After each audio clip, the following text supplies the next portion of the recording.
Welcome to the BrainShape podcast, hosted by Dr. Andrea Wilkinson, a show where we cut through the noise of the ever-growing, ever-changing world of brain health. What works and what doesn't, what's fact and what's fiction.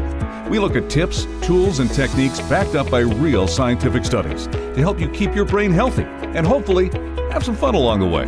Now, here's your host, Dr. Andrea Wilkinson. You're listening to the BrainShape podcast, episode number 31.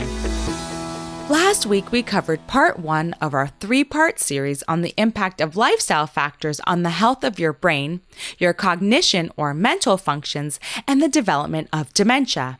If you missed last week's episode, I suggest you go back and listen to it first before jumping into today's episode. Specifically, this 3-part series covers the impact of lifestyle factors, including sleep, exercise, staying socially engaged, and your diet on the development of dementia and the health of your brain. Our guest is Dr. Mylea Charvat, the founder and CEO of Savonix, a digital cognitive assessment company. Dr. Charvat completed her fellowship in clinical neuroscience at Stanford University. At Savonix, Mylea drives strategy to address dementia globally with business and clinical leaders. She works as a domain expert in digital cognitive assessment with a variety of partners, from Boston University to Fortune 50 CEOs, seeking to detect and prevent cognitive decline and dementias. In today's episode, we will cover part 2 of this 3-part series, where Dr. Charvat will talk about how exercise and socializing affects the health of your brain. But before we get started, I just want to remind you to send me your brain health questions for our upcoming Andrea Answers segment. Simply email me your questions at andrea@brainshape.ca. I'm so looking forward to hearing from you. But let's get back to today's episode. Here we go. Here's Dr. Mylea Charvat. Okay, so now I want to talk about, you ended by talking about how regular exercise helps increase our quality of sleep. So now let's talk about how exercise as its own lifestyle factor impacts the development of dementia and Alzheimer's, but also just improves our brain health overall. Yeah, this is so cool. So, there's this concept called neurogenesis, which is a fancy scientific speak for the brain creating new cells. Mm-hmm. And the thinking, 30 years ago, I remember studying in junior high science class, and we were told, when they were warning us about drinking, you're born with so many brain cells, and when you drink, you kill them, and you can't grow new ones. So you're basically just destroying your brain if you drink. Now, drinking is also a factor in brain health, and drinking is just not good for your brain, period. But that was not true. And there is so much science now showing us that not only can our brain make new connections, form new cells, grow new cells, but that it can do it well into old age. And there are certain things that we can do that support our brain in growing these new cells. And the number one thing that causes neurogenesis is aerobic exercise. So that's what we call in the presence of oxygen, which means not lifting weights, right? But actually getting your heart rate up and improving the delivery of oxygen through your elevated heart rate to all the cells and organs in your body, including your brain.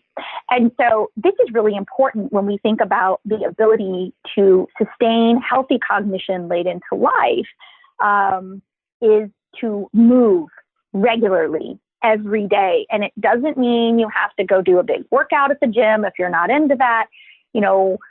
Walking is fantastic. It's cheap and easy, and get outside or get on a treadmill and do it. Gardening, there's riding a bike, whether stationary or getting out, parking further away from the store, parking all the way at the end of the parking lot so that you have to take that walk, taking the stairs at work instead of the elevator. There's a lot of ways, simple ways that aren't about going to the gym and doing a workout, where we can actually increase our physical activity, elevate our heart rate, and support our brain in growing new cells. Yeah, definitely. And a lot of people ask me, if there's just one thing that I can do to help support my brain health as I get older, what is it? And obviously, I talk about the 4 key pillars of brain health, but if someone was like just one, I can only do one thing, I would always say it's exercise. And it's exactly for that reason, because of the neurogenesis. It helps your brain grow new brain cells, and specifically in certain parts of the brain that are linked to memory and our learning capacity. So they grow specifically in the hippocampus. So it's super interesting. Exactly. Yeah. And I think I want to talk about BDNF though when we talk about that. And of course now it's like, well, what is that, right? So brain-derived neurotrophic factor. Yes. So this thing called BDNF, and brain-derived neurotrophic factor is produced by the brain. And when we exercise, it's upregulated, meaning we make more of it, and it's vital in the growth and production of new brain cells. And so there are literally biochemical changes that happen in the brain with exercise that make it the thing I also say too. My other thing is if you smoke, quit, because I struggle with those too, because smoking is such a high risk factor for Alzheimer's disease, increasing your risk by about 50 to 60%. But smokers also tend to not exercise. So tend to, not always true. But I struggle between those two, but like you, I lean more towards get moving. Yeah. Oh, absolutely. Can you tell us a little bit about the brain chemicals that are specifically impacted by exercise? Well, we just talked about brain-derived neurotrophic factor, or BDNF, but there's other things that look to be highly impacted. Hormones are regulated, right?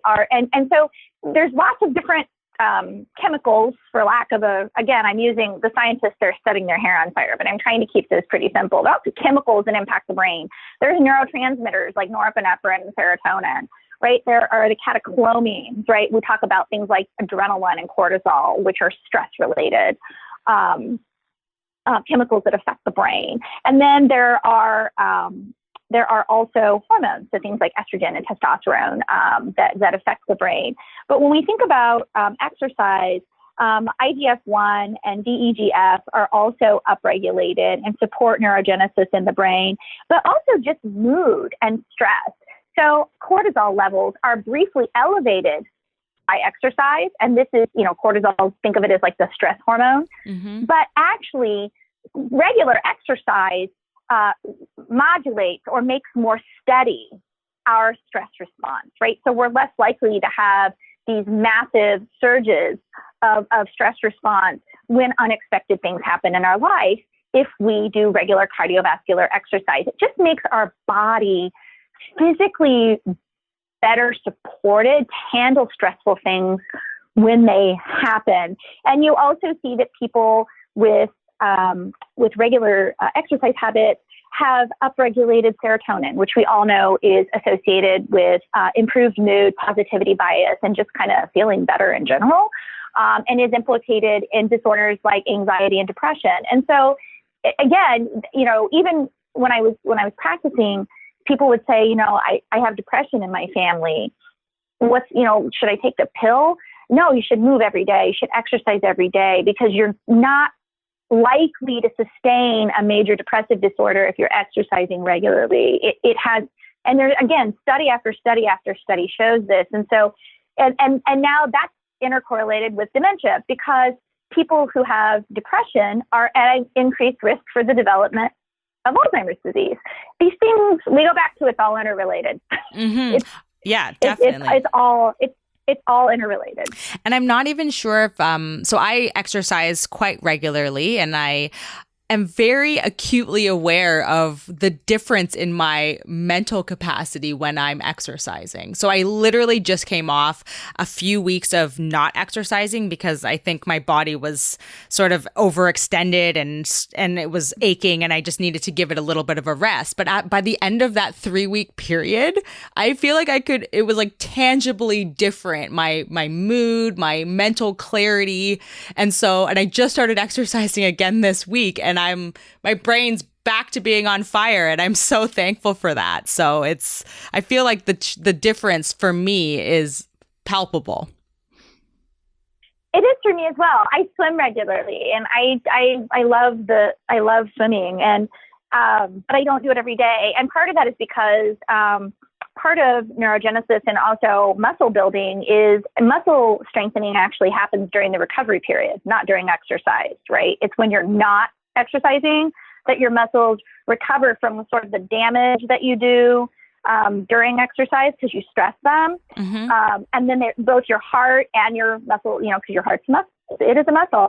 And it's during that recovery period that you actually experience the benefits. And so I tend to alternate my very, very vigorous master's swimming routine with periods, with days where I simply go on a walk with my husband. So I'm still moving, but I'm using different muscles, and I'm not pushing my body to that cardiovascular limit on a nice walk in the park with our dog in a way that I do when I get in the pool and I really push my heart rate to its max. And so alternating those things is really important because that recovery period, as you just pointed out, is needed. Otherwise, you just get, you get too sore, too tired, and you're not giving your muscles or your brain the time to actually benefit from the exercise, because that benefit happens in the periods between when you exercise.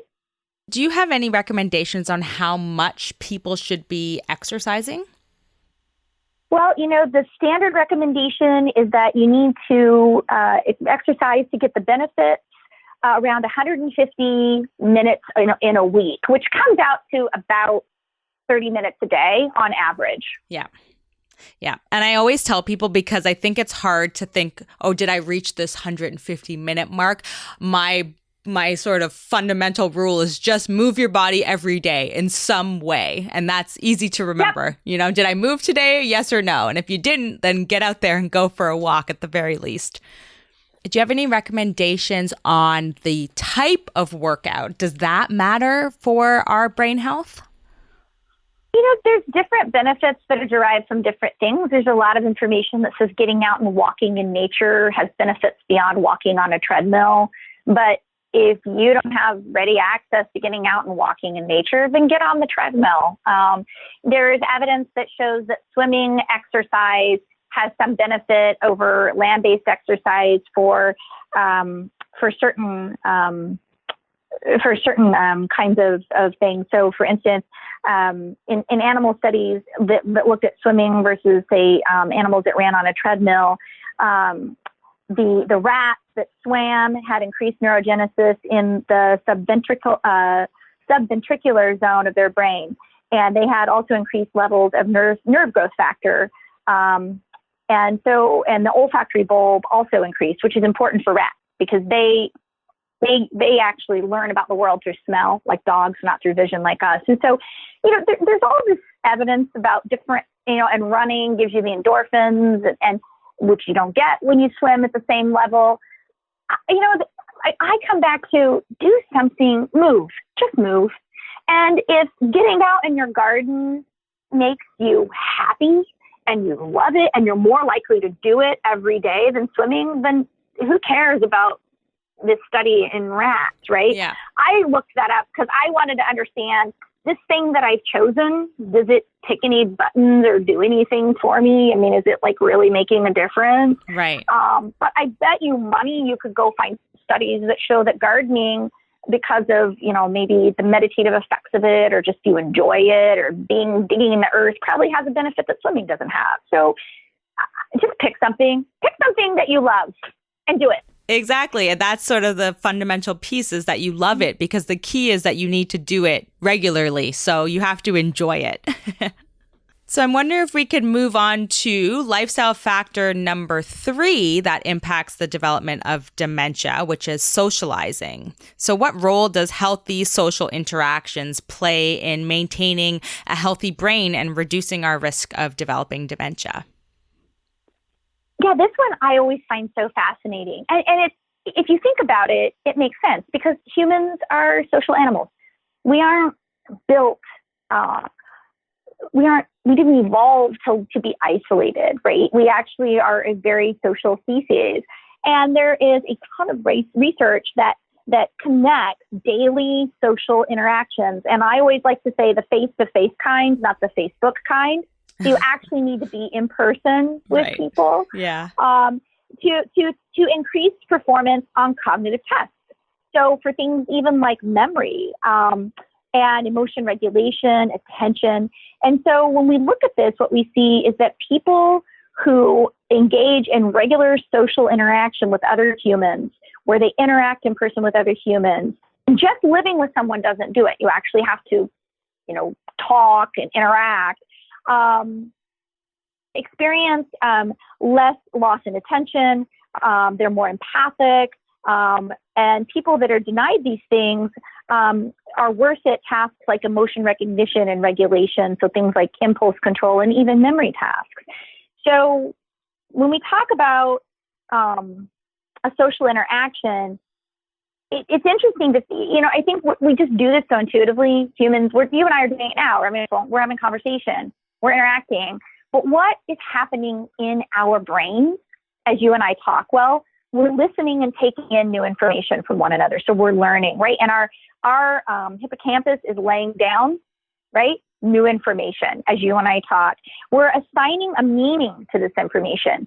So we're going, ooh, how does this new information or what I'm hearing now fit into my ideas about the world? Is this consistent with what I believe and know? Or is it new information that might require me to adapt or think differently or make an exception to my rule in my brain about this information? We analyze all of the information in terms of the broader context. We might even pick up new vocabulary words, right, through our interactions with others. We interpret conscious and, more importantly, subconscious cues that come from body language, voice inflection, and eye contact.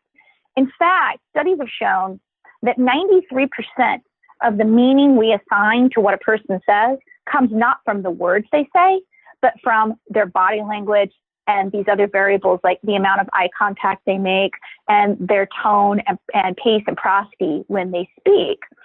And then our working memory is ignited as we try to store this information in short-term memory and navigate through the conversation so that we can mirror and play back and have an engaging interaction with this other person. And our long-term memory might also be ignited as we seek to place the new information in the greater context of what we already know or might have learned or seen before. You've probably experienced this where you're talking to somebody and then all of a sudden you remember a conversation from a long time ago that you've totally forgotten, right? Mm-hmm. But this new conversation trips that memory from maybe even decades ago or childhood where you're like, oh, this reminds me of that. And you connect those dots in your brain. And then we also monitor ourselves. You and I have started to talk over each other a few times and we've stopped and said, no, you go ahead, right? That's impulse control. That's that interplay between people that is vital to, it's a piece of what we call social cognition, or think about that as the kind of cognition that allows us to function in our culture. Each culture has different rules about, these kinds of interactions. And we pick those learnings up from our parents and our culture over our lifetime. And as we practice those things in our interactions with other humans, we sustain and grow the neural network connections that support that behavior. And so all of this happens when we interact with people. And it's really vital because it interactions with another human, reading their face, all of this. When we study people in brain scans, no other stimuli causes the brain to light up in the way that reading another person does, right? And so this is actually so vital to maintaining a healthy brain over time because humans are just programmed to do all of this is happening when we're talking to somebody. So it's pretty incredible if you actually think about it. Yeah, absolutely. Very incredible. And what's interesting, I think, is we're talking right now over sort of the internet. So we're not face to face. I actually can't see you. And I do believe that if we were sitting face to face and recording this live in a room together, we wouldn't be speaking over each other. That's true. And actually, I found that to be true. In my own work as a CEO, I have a distributed team and I have a board of directors that live and work all over the world, the East Coast, the West Coast, Asia Pacific region. And what's interesting to me about that is I have found during our board meetings, it was really difficult when we dialed in on the phone for me as the board chair, to read the room and see that, oh, that person really wants to comment on this, but they're not saying anything, and then make room for them. When we do video calls, I can do that, right? Yeah. The meetings are more effective because I can be looking at people's faces on video and see, oh, that person I can tell wants to say something. And then as a chair of the board, when someone finishes commenting, I can say, oh, hey, so-and-so, it looked like you wanted to comment. Or when people start to talk, I can read the room and say, okay, clear, everybody wants to weigh in on this topic. You, then you, and direct the conversation. I couldn't do that when we were on the phone because I couldn't read their eyes and their body language. I couldn't see that little tensing of the shoulders that says, I want to say something right now. Yeah. And we can do that so much better when we're in person. I think the big thing too was that there's been studies by Dr. Lisa Berkman at Harvard found that people who were socially active experienced less decline in memory. And in fact, that people with large social networks were 26% less likely to develop dementia. And so that's pretty incredible if you think about the impact of just maintaining your relationships. Yeah, definitely. And as you've so eloquently described, there's just so many sort of mental processes that are happening while you're having a conversation with someone. And many of them sort of are subconscious that we're not really aware of them, but our brain's working away and putting all the pieces together. But aside from the mental stimulation and mental activity, what are some of the other benefits that socialization can have for us? It's also, it reduces, there's a lot of information that say that people with good social support, meaning healthy relationships, not just the number of relationships, but relationships that are supportive and healthy, experience less depression, less anxiety. They're calmer, they're happier, right? So again, we're talking about things like upregulated serotonin, downregulated cortisol. Hugs, it turns out, hugs aren't this nice thing to have if you and there's the famous Harlow studies of monkeys, and all of the behaviorists and the Freudians thought that, okay, the monkey is going to prefer, the baby monkey can cling to this wire cage that has a bottle so it can get milk from it, or it can cling to this soft terry cloth covered sort of mock-up of a mother monkey. And all the psychologists were like, oh, of course, it's going to go for the food. Well, it didn't. The baby monkey clung to the soft, furry mother because actually, and we are, we're not monkeys, we're humans, but we are primates and we are social and we actually need one another. I wrote an article about this in Psychology Today called Wired for Touch. And the whole concept of that article was really what happens in the human body when we touch another human being physically, when we hold hands, when we experience a hug. And it's pretty incredible what happens in our body. And it turns out it's actually vital to our physical and mental health that we experience hugs and being held. The most famous examples of what happens are some studies of orphans that didn't experience being held at all when they were children, didn't experience hugs, didn't experience warmth, and they were effectively experiencing a level of cognitive impairment later in life. And so their brains literally didn't develop correctly because they had food, they had all those basic things were met, but what they didn't have was loving touch. Yeah. They didn't have loving relationships, and we need those as humans, and we need to provide them. And that was when I was 13. I talked about my grandmother earlier.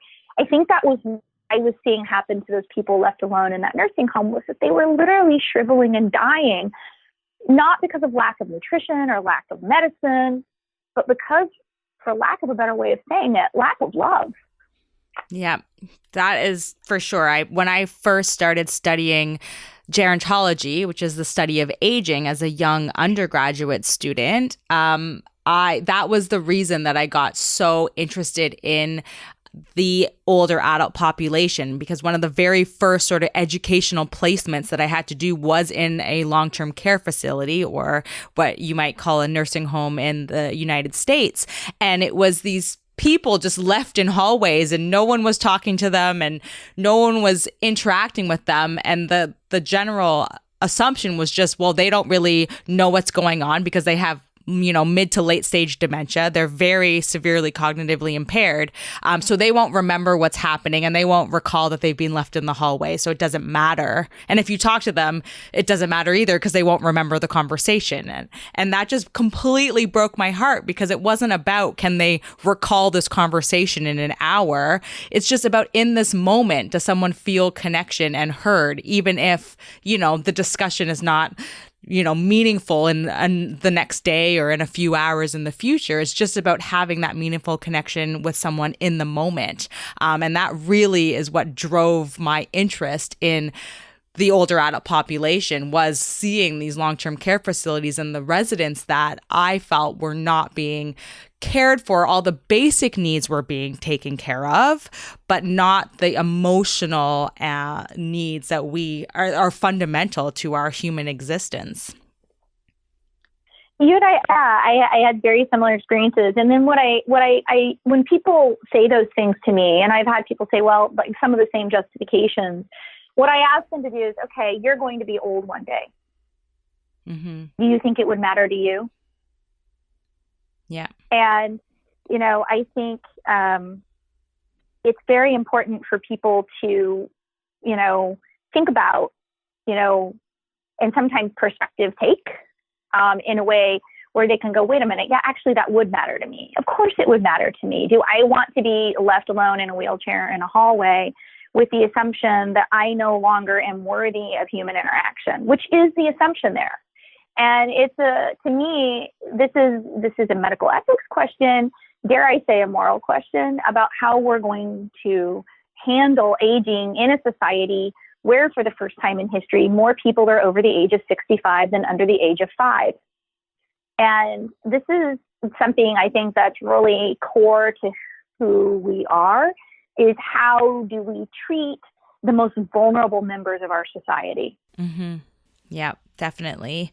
So just for our listeners, what are some sort of social interactions? Obviously, we all know what social interactions mean, but if we could just sort of brainstorm some ideas for listeners that they can use to motivate their socialization and help protect their brain health.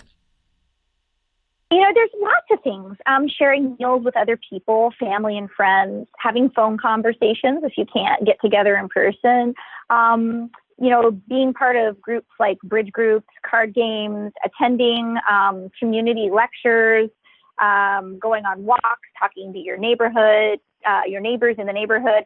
I often recommend people get a dog. And they're like, why not a cat? Well, because the cat doesn't get you out of the house. If you have a dog, you've got to walk the dog. And if you walk the dog, you're going to run into other people walking their dog, and then you're going to talk to that other person. And dogs can be great conduits for increasing socialization for folks. It's really hard as we get older, because in young life and midlife, we go to school and we work. And so we have so much social engagement that often when we go home, we're like, I don't want to talk. That's why I swim. I honestly swim, because nobody can talk to me when I'm in the pool. Exactly. I'm underwater, right?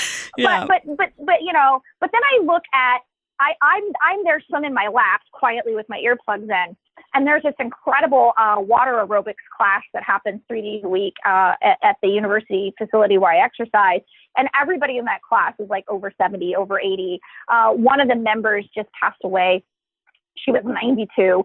And when I watch them exercising in the pool, they're moving, and they do move for an hour, and you can see them doing it, but they're talking and chatting the whole time, right? Mm-hmm. So joining a gym, not because you want to go work out on equipment, but because you're going to meet people and interact with people.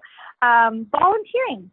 If you really love animals, volunteering at the local SPCA. There's Dogs on Deployment, which is an organization that places animals in temporary homes while their owners are deployed with the U.S. military, whether it's reservists or full-time members. And that's a great way, if you don't want to take on having a dog full-time, to have a dog or another animal on a temporary basis, and you meet people through that volunteer organization. Community farms.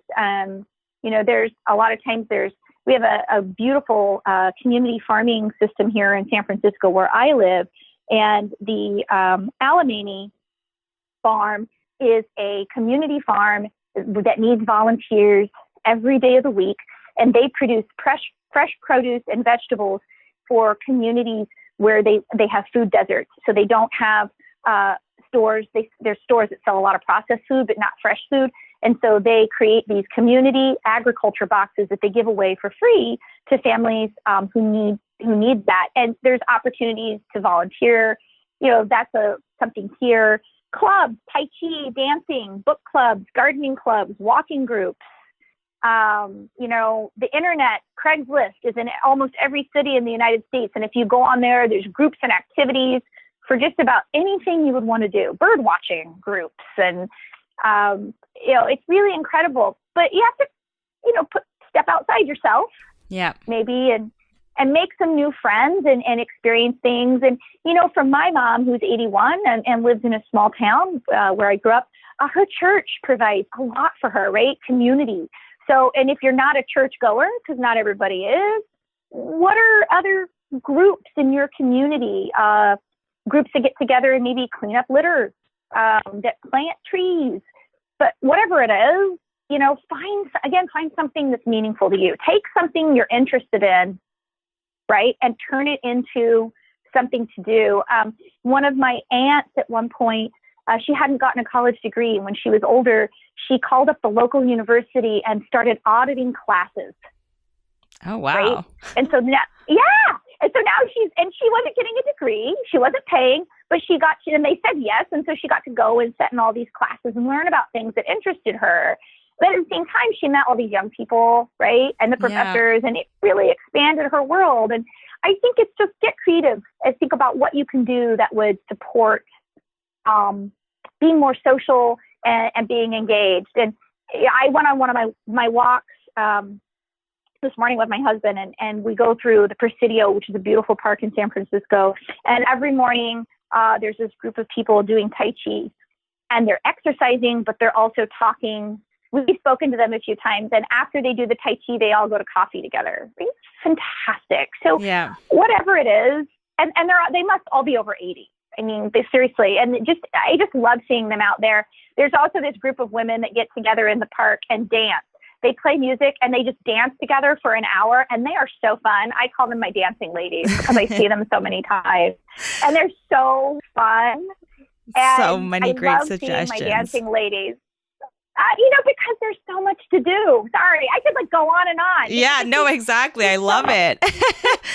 So much, so many things to do. Yeah. No, absolutely. It's completely endless, absolutely endless. And I want to thank you so much for those suggestions, because I think just hearing them really gets people's minds churning, where they can start to think about the ways that they can get out into the world and socialize.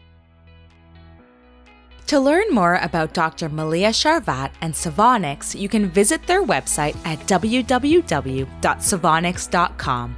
I'll put the link in the show notes. And don't forget to tune in next week when we'll be sharing the conclusion of our 3-part series with Dr. Charvat. If you missed any of this, you can dive into the show notes for this episode and all past episodes at www.brainshape.ca/podcast. To access the show notes from today's episode specifically, just type episode 31 in the search bar, and today's episode will pop right up. Thank you so much for tuning in. I hope that this episode provided you with some important insights about how exercise and socializing affects the health of your brain. And it also hopefully provided you with some inspiration on how to get more movement and socialization into your everyday life. Don't forget to subscribe to the podcast so that you'll be notified every time we publish a new episode. And since we're a weekly show, I'll see you back here next week, where we'll be sharing the conclusion of our 3-part series with Dr. Charvat. Specifically, we'll be talking about how food and nutrition affects your brain, and also learn more about Dr. Charvat's company, Savonix, and the interesting work they are doing. In the meantime, you can follow me on social media at BrainShapeTO, and be sure to let me know your burning questions for our upcoming Andrea Answers segment by emailing me at andrea@brainshape.ca. Until next time, keep your brain in shape. And as always, it's been such a pleasure hanging out with you.